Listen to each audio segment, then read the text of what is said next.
Welcome to Mind the Transitions. I'm Rosalind Price, your grief coach and transition strategist and lifelong grief navigator.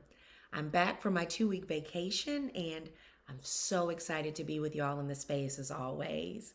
So, we're picking back up on episode 3 of my journey through cumulative transitions. No Blueprint But Me is what we're calling the series. And I've invited you along for the ride so that you can create the blueprint for your specific journey through transitions in real time. So let's see, next stop on the transitions we plan is self-stewardship. So 2 weeks ago, I named one of my transitions. Remember, I called this my transition house. And recall that after we've named our transition, we're making meaning, we're processing, and we're gaining clarity, and we're developing and executing our action plan. So with that, we want to be sure that we're including our personal protection plan, because there is energy in our transitions. And that energy is not just our emotions, it's how we react, how we respond to our thoughts, and how we engage with ourselves internally and interact with others. So in your transitioning, pause and reflect consistently. Listen to your consciousness, self-nurture, and maintain your holistic care. So that's maintaining your healthy sleeping habits, eating habits, and exercise.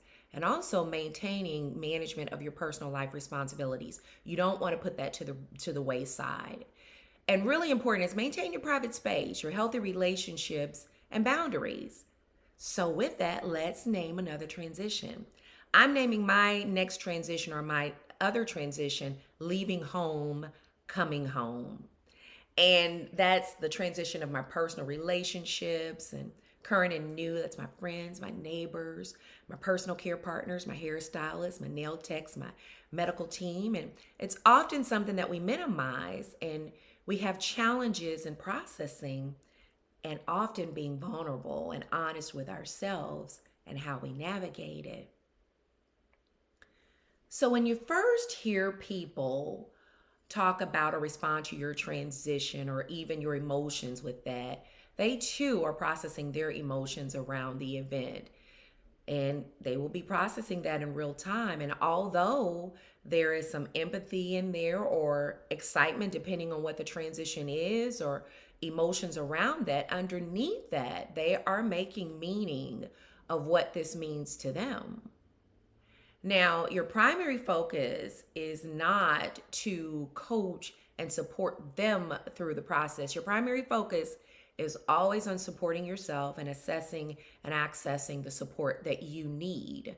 But in some cases, you may need to, in some respects, particularly if it's a child or someone who has cognitive impairment, or someone who is being directly impacted by the change, you might have to offer some extra support. But for those who may not fall in those categories or other considerations, you can offer grounded support while ensuring that you are not self-abandoning, and ensuring that you're maintaining the sacredness of your transition. That's the excitement in it. And even if there is grief and loss surrounded in your excitement. Now, one of the things that you might expect or experience, I know I'm experiencing it, it's the immediate questions of curiosity, the why, the what, and how, Rosalind, the question about the things or the logistics. And you may feel like you're being interrogated or bombarded, repeat questions, and even receiving suggestions, unsolicited advice, or opinions. And some of them are well-intended and some of them are not. Some are projections, and some are just really innocent and just people's external processing, again, in real time. So ways that you can manage this, let's journal this. This is, you can say, this is a life-changing experience for me. So I'm ensuring that I'm focused on what this means to me. I'm sharing this with you because you're important to me, and I acknowledge this impacts you in ways too. You can also say, I can imagine how this may land on or impact you. So before we talk about the things and the logistics, how is this landing on you? Or you can say, I'm not sharing and answering everything right now, or possibly later. Let's pace and take our pauses and just be in the moment. So remember, we're not just sightseeing here, and you're not living vicariously through me.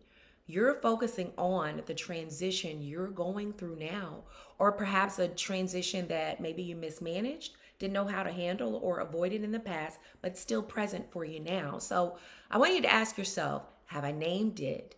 Am I exercising good self-stewardship? And do I have the right support and boundaries for myself? Have I extended a level of transition support in my own personal relationships while still not self-abandoning? And then I want you to sit with those answers and surrender to the process, the meaning making, the processing, the clarity, and then the next steps in executing your blueprint. And I'm wishing you great energy and positive energy on your healthy journey ahead. Because remember again, this is the space where you define and design your journey through grief, loss, and transitions, whether they're planned, unplanned, anticipated, or not. And you do not have to go through it alone. Remember, I'm here with you.